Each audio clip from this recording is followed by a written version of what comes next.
18 ذی الحجہ کو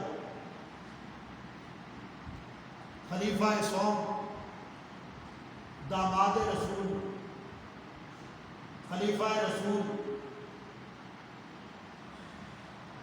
حضرت سیدنا عثمان غنی رضی اللہ تعالیٰ عنہ کی شہادت ہوئی۔ سیدنا عثمان غنی رضی اللہ تعالیٰ عنہ وہ جلیل القدر صحابی ہیں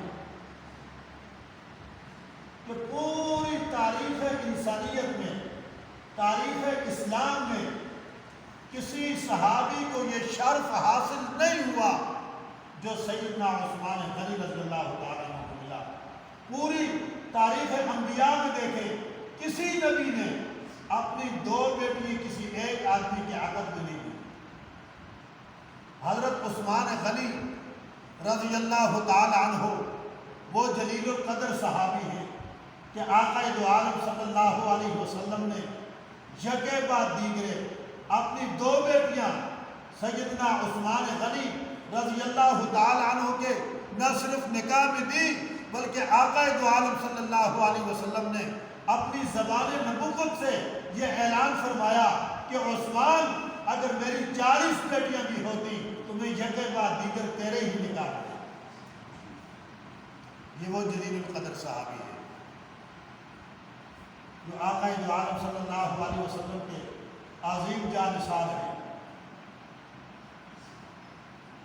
اور جن کی سخاوت دنیا اسلام جانتی ہے، جو عزم کے کوہ گراں تھے، جو عظمت کے پیکر تھے، جو شرم و حیا کے پیکر تھے، اور ایسا شرم و حیا کہ ایک مرتبہ آقا دو عالم صلی اللہ علیہ وسلم فرماتے ہیں حضور کے پاس سے ایک فرشتے کا گزر ہوا، فرشتے نے اپنی آنکھیں، اپنی نگاہیں جھکائی ہوئی ہیں۔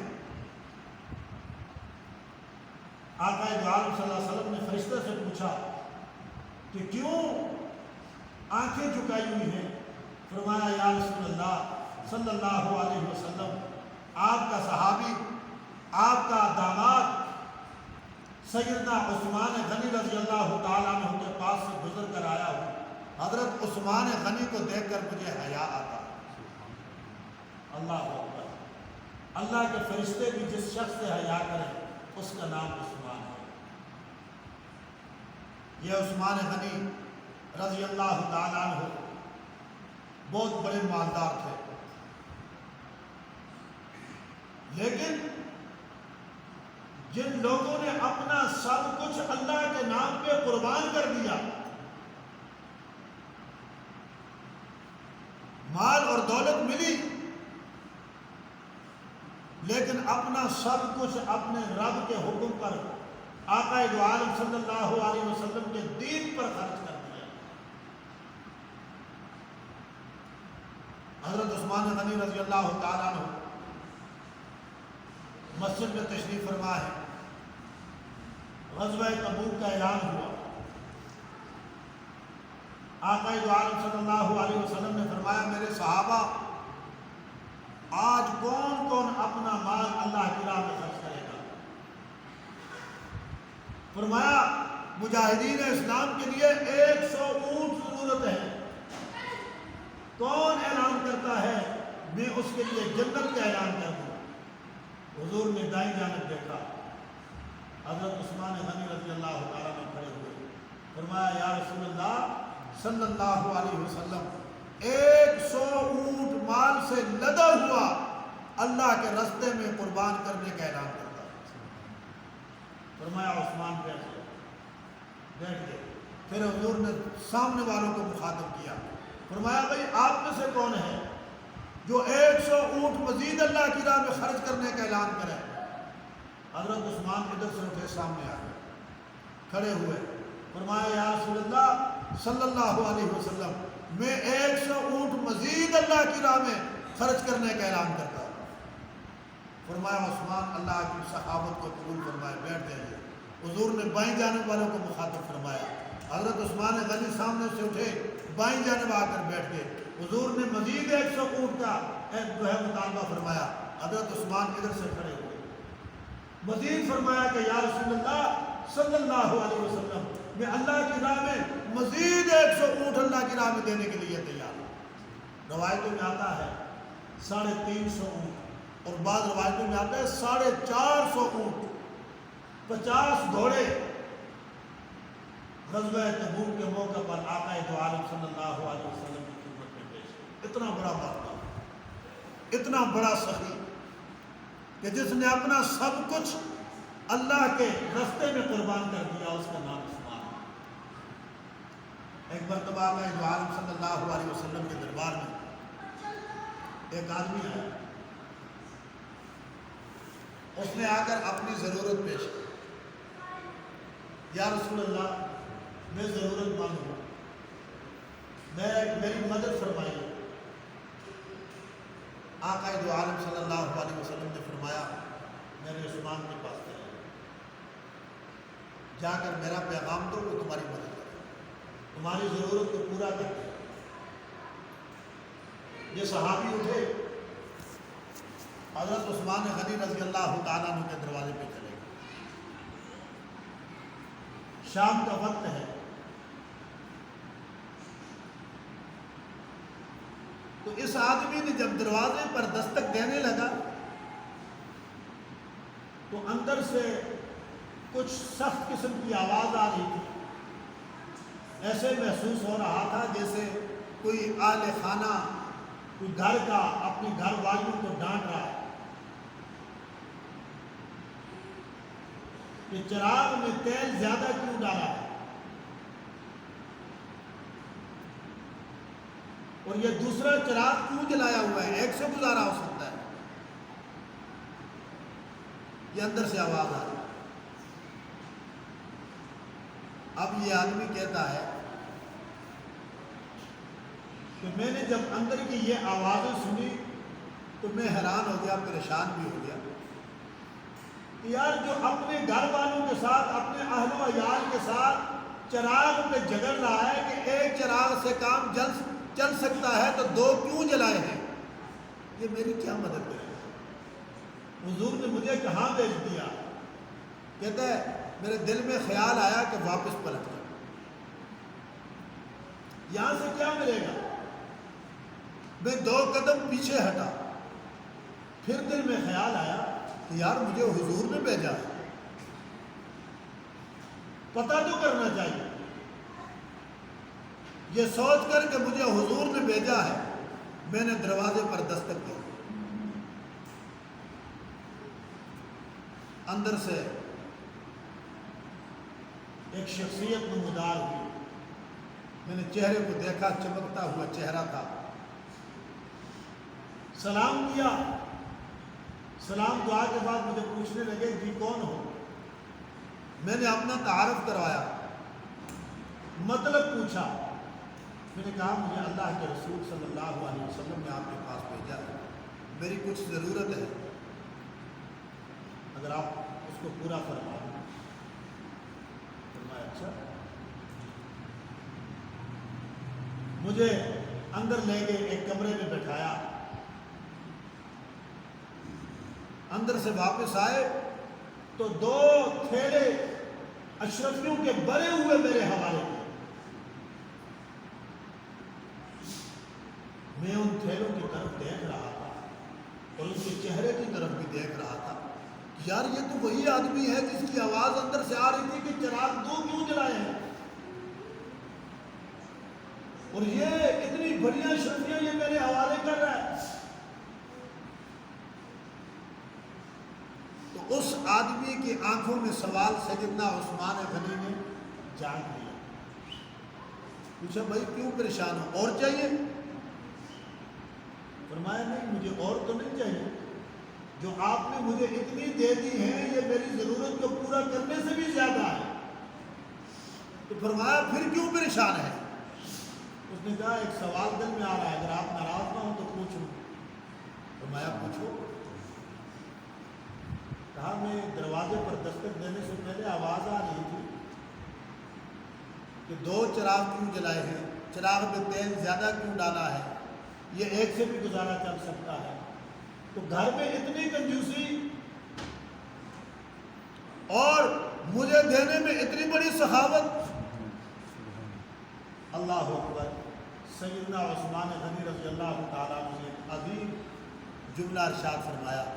فرمایا اللہ کے بندے، یہ مال جو تیرے حوالے کیا ہے نا، یہ کمایا عثمان غنی نے ہے، تاجر عثمان غنی ہے، لیکن اس کا مالک اللہ کا رسول ہے. اس کا مالک اللہ کا رسول ہے. میں چوکیدار ہوں، اس لیے چوکیدار کا حق بنتا ہے کہ وہ اپنے تصرف میں کم سے کم لائے. اس لیے میں نے اپنے تصرف میں کم سے کم لاتا ہوں. لیکن تجھے تو خود مالک نے بھیجا ہے، جس کا میں امتی بن گیا ہوں، جس کے آگے میں نے اپنی گردن کو جھکا لیا ہے، جس کا میں غلام بن گیا ہوں. اس لیے مالک کے بھیجے ہوئے کو جتنا چاہیے میں دینے کے لیے تیار ہوں. اللہ کا دیا ہوا مال اللہ کے راستے میں خرچ کرنے پر عثمان کوئی ہیل اور حجت نہیں کرتا، لیکن اپنی ذات پر خرچ کرنے پر کئی بار سوچتا ہے. یہ عثمان ہے. میرے دوستو، مال کا مل جانا، آج اگر ہم تھوڑا بہت خرچ کر دیں نا تو بڑے اترا کر کہتے ہیں کہ یار اتنا خرچ کیا ہے، مسجد میں اعلان ہوا تو میں نے اتنے دے دیے. پورے محلے میں تذکرے ہوتے ہیں، اور جن بیچاروں کے پاس ہے نہیں وہ تو سوچتے رہتے ہیں، اور جن کے پاس ہے وہ یوں مٹھی بند بند کر کے اللہ کی راہ میں. اور اللہ کے بندے اللہ نے دیا. حضرت عمر بن عبدالعزیز رحمہ اللہ خلیفہ وقت ہیں. بڑا مشہور واقعہ، میں اس طرف جاتا نہیں، ایک چھوٹی سی بات آپ کے سامنے عرض کرتا ہوں. آپ نے سنا ہوگا، بڑے واقعات ان کو سنائے جاتے ہیں کہ ایک مرتبہ گھر میں آئے تو بچیوں نے یوں منہ کے اوپر کپڑے رکھے ہوئے. پوچھا کیا ہوا ہے؟ آپ جی گھر میں کھانے کے لیے کچھ نہیں تھا، پیاز کھایا ہے، آپ کے سامنے کپڑا اس لیے رکھا ہے کہ ہمارے منہ کی بدبو آپ تک نہ پہنچے. لیکن ہے کون؟ 3 بر اعظموں پر حکومت کرنے والا عمر بن عبدالعزیز. 3 بر اعظموں پر حکومت کرنے والا. ایک موقع آیا، عید کا موقع آیا، بچیوں نے اپنی اماں سے کہا کہ اماں جی ہمیں عید پہ کپڑے چاہیے، ہمیں عید پہ کپڑے چاہیے، نئے کپڑے لے کر دیں. گھر والی نے عمر بن عبدالعزیز سے کہا کہ عید ہے، بچوں کے لیے کپڑوں کا انتظام ہو سکتا ہے؟ فرمایا میرے پاس تو پیسے نہیں. بیوی نے مشورہ دیا کہ اس طرح کریں کہ مال کے خازن سے کہیں، وزیر مال سے. آج کل وزیر مال ہے، اس زمانے میں خازن ہوتا تھا. وزیر مال سے کہیں کہ آپ کو 1 مہینے کی تنخواہ ایڈوانس میں دے دیں، بچوں کے کپڑے بنا دیں، عید آ رہی ہے. فرمایا ہاں یہ مشورہ تو تم نے اچھا دیا. خازن کو بلایا، وزیر مال کو بلایا، لیکن وزیر مال میں عمران خان اور نواز شریف کا نہیں، عمر بن عبدالعزیز کا ہے. کہا یار مجھے 1 مہینے کی تنخواہ قبل از وقت مل سکتی ہے، ایڈوانس میں مل سکتی ہے؟ کہا امیر المومنین بالکل مل سکتی ہے، لیکن ایک شرط ہے کہ آپ لکھ کر دے دیں کہ آپ 1 مہینہ زندہ رہیں. آپ لکھ کر دے دیں کہ آپ 1 مہینہ زندہ رہیں گے، میں آپ کو تنخواہ دے دیتا ہوں. اللہ اکبر. حضرت عمر بن عبدالعزیز کی آنکھوں سے آنسو آگے. کہا بھائی 1 دن کا بھی لکھ کر نہیں دے سکتے. لیکن میرے دوستو یہ کیسے ہے؟ ذرا اس کا دوسرا رخ بھی دیکھیں. آپ نے سنا ہوگا کہ عمر بن عبدالعزیز کی حکومت 3 بر اعظموں کے اوپر ہے، اور حالات عوام کے یہ ہیں کہ 3 بر اعظموں میں زکوٰۃ لینے والا کوئی نہیں ہے. قوم کو اتنا یہ نہیں ہے کہ بھائی گھر میں فاقے ہیں اور قوم بھی جو ہے نا بھوکی مر رہی ہے. نہیں، قوم کو اتنا خوشحال رکھا ہوا ہے کہ پوری سلطنت کے اندر زکوٰۃ لینے والا کوئی نہیں ہے. گندم کی بوریاں پڑی ہوئی ہیں، اور عمر بن عبدالعزیز کہتا ہے کہ جب کوئی نہیں دینے والا جاؤ پہاڑوں کے اوپر گرا دو، چرندے پرندے درندے کھائیں گے۔ خوشحالی اتنی ہے، لیکن اپنے سسر خلیفہ عبد الملک سے کہا تھا کہ تم نے جب اس کی قبر کھودی گئی نا تو گورکان نے کہا کہ جب میں قبر کے اندر پاؤں رکھا، کیونکہ قبر ننگے پاؤں کھودی جاتی ہے، تو اس نے کہا کہ میرے پاؤں کو قبر کی مٹی جلا رہی تھی اور میں یہ سمجھ رہا تھا کہ قبر میں جانے سے پہلے میرے پاؤں جل جائیں گے۔ جب خلیفہ عبد الملک کا جنازہ قریب پہنچا تو جنازہ ہلنے لگا۔ بیٹوں نے کہا کہ ہمارا ابا بے ہوش ہو گیا تھا، جسم حرکت کر رہا ہے، زندہ ہے۔ یہی خلیفہ عمر بن عبدالعزیز نے فرمایا بھتیجو خاموش رہو، یہ زندہ نہیں ہے، قبر سے پہلے عذاب شروع ہو گیا ہے، اس کو جلدی قبر کی طرف پہنچاؤ۔ اور قبر کے اندر اپنے چاچا کو، جو چاچا سسر بھی تھا، دفن کر کے اعلان کیا تھا اگر مجھے حکومت مل گئی، انہوں نے حکومت پا کر جہنم کو خریدا، میں حکومت پا کر جنت خریدا۔ خوشحالی ہے، ہر طرف پیسے کی چہل پہل ہے، زکوٰۃ لینے والا کوئی نہیں ہے، لیکن خلیفہ وقت کے گھر کے اندر کھاتے ہیں۔ اور ایسا موقع ہے کہ گھر کے اندر عید پر بھی بچوں کے کپڑے بنانے والا کوئی نہیں، کپڑے بنانے کے لیے بھی اخراجات نہیں ہیں۔ وزیروں کے دوسرے لوگ آئے، بچے آئے، دیکھا عید والے دن بڑے زبردست پوشاک پہنے ہوئے ہیں۔ عمر بن عبدالعزیز نے اپنے بیٹے کی طرف دیکھا، بیٹا کیا محسوس کر رہے ہو؟ فرمایا ابا اس جو کام آپ نے کیا ہے اس پر میں جرت کے ساتھ کھڑا ہوں۔ ہم دنیا کے سامنے آنکھیں جھکا کر نہیں، ہم نے پوشاک نہیں پہن سکے، پرانے کپڑے پہنے ہوئے ہیں، لیکن ہم اپنے رب کی رضا پہ راضی ہیں کہ آج ہمیں اس بات پر فخر ہے کہ ہمارے باپ نے بیت المال کو لوٹا نہیں ہے۔ یہ تھے میرے دوستو، یہ نہیں کہ پاس تھا، یہ واقعات تو آپ نے سنے۔ اب اس سے معلومات تو یہ ہوتی ہے کہ گھر میں تھا کچھ نہیں، گھر کے اندر آپ تاریخ کو اٹھائیں، عمر بن عبدالعزیز کے گھر کے اندر کہتے ہیں کوئی کمرہ ایسا نہیں تھا جہاں درہم اور دینار کے ڈھیر نہیں لگے ہوئے تھے۔ ایک مرتبہ بیوی سے کہنے لگے تیرے پاس اگر تھوڑے سے پیسے ہیں نا تو مجھے میرا میٹھا کھانے کو دی جا رہا ہے۔ بیوی نے کہا میرے پاس تو نہیں ہے، بیت المال سے ایک درہم بھی آپ اٹھانے کی اجازت نہیں ہے، ایک درہم اٹھا لیں، میٹھا ایک درہم میں بن جائے گا۔ فرمایا نہیں، جہنم کے انگارے اپنے حلق کے اندر نہیں اتارنا چاہتا، یہ مال کا ڈھیر تو لگا ہوا ہے لیکن میں اس کا مالک نہیں ہوں، میں اس کا چوکیدار ہوں۔ کہاں سے لائے وہ حکمران؟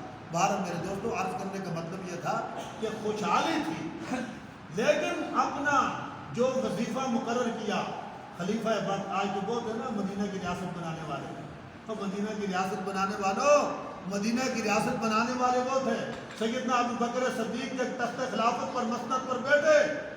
صحابہ اکرام نے کہا کہ آج کے بعد امیر المومنین آپ اپنی تجارت چھوڑ دیں، تاجر تھے آپ نے، چونکہ ابھی نظام حکومت کو چلانا ہے، آپ کی تنخواہ بیت المال سے مقرر کرتے ہیں۔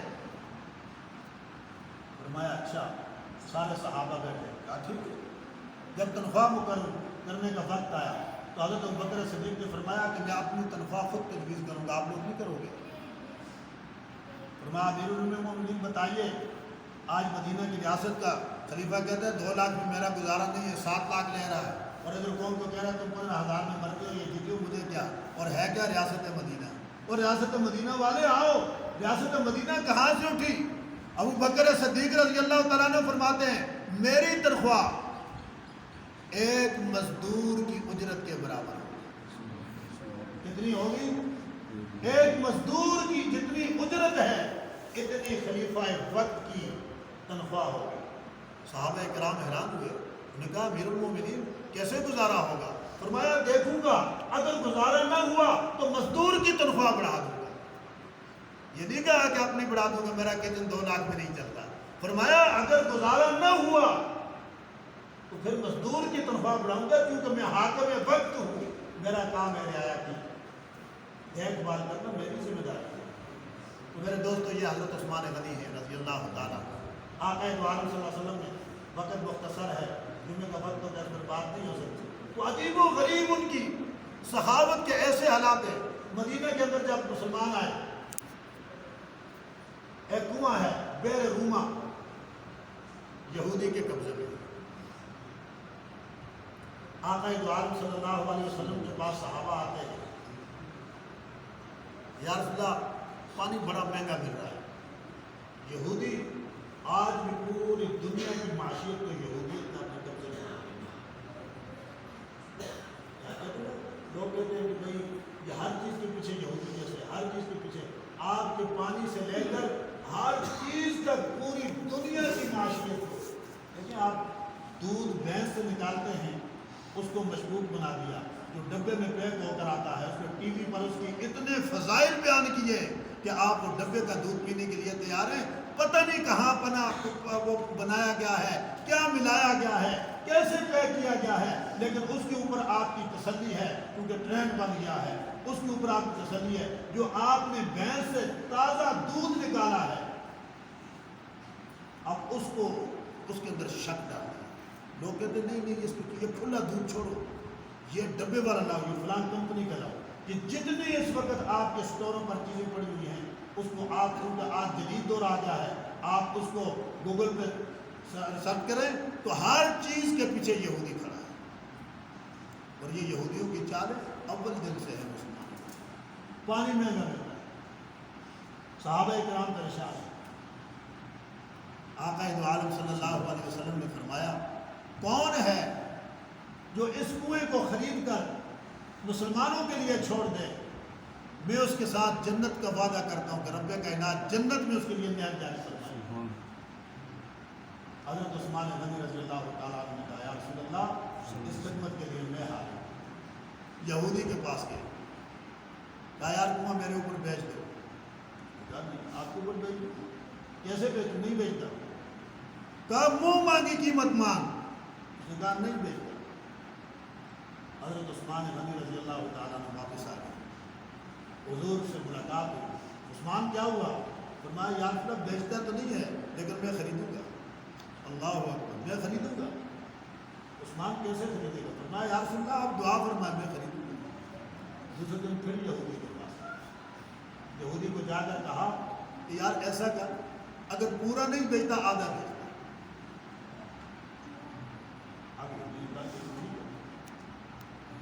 کیونکہ یہودی نفع کو دیکھتا ہے، اس نے کہا ٹھیک ہے۔ دل میں اس نے سوچا کہ ایک دن اس کا ہوگا، ایک دن میرا ہوگا، یہ جو ہے نا لوگوں پر بیچے گا، یہ مہنگا بیچے گا، جو دوسرے دن جو ہے نا میں بیچوں گا تو اس طرح اور زیادہ جو ہے نا پرافٹ ہوگا، مال اور زیادہ آئے گا۔ تو اس نے کہا ٹھیک ہے زیادہ بیچ دو۔ کتنے میں دو گے؟ اس نے کہا 35,000 درہم میں۔ 35,000 درہم۔ حضرت عثمان غنی رضی اللہ تعالیٰ نے فوراً ادا کر، یہ بھی نہیں کہا کہ یار 1-2 درہم چھوڑ دو، فوراً ادا کر دیے، کہا ایک دن میرا۔ اب یہ یہودی خوش تھا کہ عثمان کیونکہ اس نے بہت بڑی رقم ادا کی ہے، یہ مہنگا فروخت کرے گا، میں تھوڑا سستا کر کے بیچوں گا، گاہک تو سارے میرے پاس آئیں گے، اس کے دن کون دے گا؟ حضرت عثمان غنی رضی اللہ تعالیٰ عنہ آقا دو عالم صلی اللہ علیہ وسلم کے دربار میں حاضر ہوئے۔ فرمایا یا رسول اللہ میں نے کنواں خرید لیا ہے۔ فرمایا عثمان اب بتا اس کے اوپر ریٹ کیا لگائے گا؟ فرمایا یا رسول اللہ میں اللہ کے لیے سارے کنویں کو مسلمانوں کے لیے وقف کرتا ہوں۔ اب مسلمان آئے، جس دن ایک دن یہودی کا تھا، ایک دن عثمان غنی کا تھا۔ حضرت عثمان غنی کھڑے ہوتے، فرماتے بھائی بھر بھر کے لے جاؤ، بھر بھر کے لے جاؤ۔ سارے لوگ، اب دوسرا دن کیونکہ یہودی کا تھا، اب دوسرے دن کا سٹاک بھی مسلمان اور یہودی بھی حضرت عثمان غنی کی باری پر لے جاتے۔ اب یہودی کا کاروبار تھا، کہا ہو یہ کیا ہو گیا؟ اب اس نے حضرت عثمان غنی سے کہا یار پورا ہی خرید۔ تو حضرت عثمان غنی رضی اللہ تعالیٰ عنہ نے وہ پورا کنواں خریدا، خرید کر وقف کیا۔ میرے دوستو یہ تو خیر آپ نے یہ واقعہ سنا ہوگا، لیکن حیران کن بات آپ کو بتاتا ہوں، اللہ تعالیٰ آپ کو مدینہ لے جائے۔ سب کہو آمین، دل سے کہو آمین۔ آج بھی میں نے دیکھا ہے الحمدللہ یہ بیر معونہ جو اب بیر عثمان کے نام سے مشہور ہے، جس وقت حضرت عثمان غنی رضی اللہ تعالیٰ عنہ نے اس کو وقف کیا نا، تو اس کے بعد آقا دو عالم صلی اللہ علیہ وسلم نے اس کا نام بیر رومہ سے بدل کر بیر عثمان رکھ دیا، اور یہ کنواں آج بھی اور اس کی پراپرٹی آج بھی حضرت عثمان غنی رضی اللہ تعالیٰ عنہ کے نام پر رجسٹرڈ ہے۔ اور مجھے ایک مدینہ میں میرا ایک دوست ہے، بلکہ میرا الحمدللہ مریض بھی، اس نے مجھے بتایا کہ اس کنویں کے قریب جتنی زمین ہے یہ ساری کی ساری حضرت عثمان غنی رضی اللہ تعالیٰ عنہ کے نام پر رجسٹرڈ ہے، اور اس کی سالانہ آمدن جو آتی ہے شاہ فیصل نے اس وقت سے لے کر آج تک جتنی اس کی آتی ہے باقاعدہ حضرت عثمان غنی رضی اللہ تعالیٰ عنہ کے نام پر بینک میں اکاؤنٹ کھلا ہوا ہے، اور اس کی آمد کیونکہ اس کنویں کے پاس جتنے باغ ہیں کھجوروں کے اس کی بہت اعلیٰ کھجور ہے۔ کبھی اللہ رب العزت آپ کو لے جائے، آپ مدینہ میں افطاری کریں، اسی باغ کی کھجور افطاری پر ملتی ہے، بڑی تازہ بڑی نرم کھجور ہوتی ہے۔ اللہ پاک سب کو نصیب فرمائے۔ تو فرمایا کہ اس باغ کی جو کھجور ہے اور اس کی جو آمدن ہے یہ حضرت عثمان غنی رضی اللہ تعالیٰ عنہ کے نام پر ہے۔